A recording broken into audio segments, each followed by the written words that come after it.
The seatbelt sign had just blinked off when Flight 219 began its experimental run. Passengers barely noticed the subtle shift as the jet pushed past its normal cruising speed.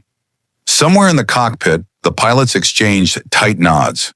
They had trained for this. A commercial aircraft quietly breaking the sound barrier. The first whisper came like a draft in the cabin. Soft, almost dismissible. "Can you hear me?" A woman in 14A pulled her earbuds free, frowning. The man beside her stirred, certain she had spoken. Across the aisle, a child began to cry. By the time they reached Mach 1.1, every passenger was turning their head, looking for the voice. It wasn't coming from the intercom, nor from any single mouth. It was inside their skulls, an oily murmur that slid between their thoughts. The pilots heard it too.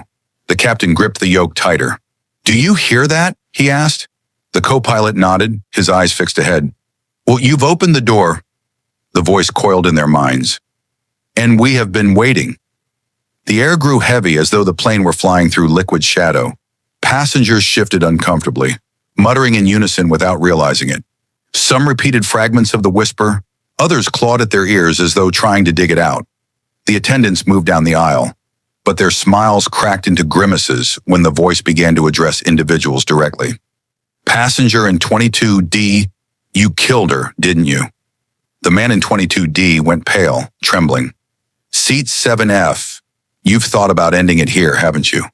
A woman stood, shrieking denial, her voice drowned beneath the rising chorus of whispers. The captain tried to descend, but the altimeter spun wildly. The plane was no longer in control of its instruments or its trajectory. "Closer!" the voices urged, now a harmony of countless unseen mouths. The passengers stopped resisting, one by one. They turned to face forward, eyes glazed, lips moving in sync with the whispers. The cockpit door shook as fists pounded against it. The crew refused to open it, but the whisper slid through the cracks of their minds. "You belong to us now. Fly higher, faster, beyond." The captain looked to his co-pilot, but the man was already mouthing the words. His hands guided the throttle forward, pushing the aircraft faster, higher. The last thing the captain heard before the sky folded in on itself was the whisper. No longer many voices, but one.